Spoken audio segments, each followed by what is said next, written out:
چې کلم ته ګناه کوې، کلم د ګناه اراده دي، نو زړه کې به دې راځي چې کوم رب چې د خوله خبره د عرش نه اورېدلې وه، هغه رب خو ما ویني اوس، هغه رب خو زما خبره مه اوري.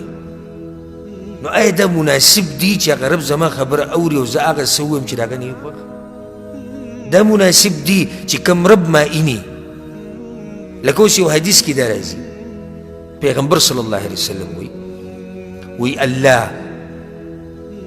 چې تکه توره تیارۍ شپی او نیمه شپی او توره ګټی تور کاڼی او دا کاڼی مینی او په دې باندې له پاسه تور میږی رواني، نو الله د عرش نه دا میږی اینیم او د ده د قدمونو اواز وموري.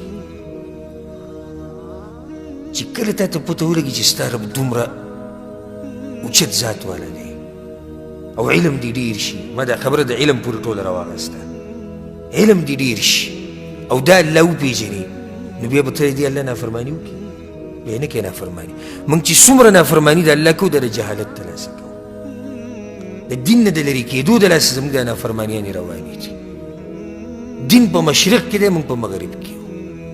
زموږ دا مطلب دی چې دا دین بس دغې ته وایي کلمه لا اله الا الله وایه او بس زه دیندار یم او زه چې په دین پوه یم. نه نه، دین زده کول غواړي. څه وایي الله؟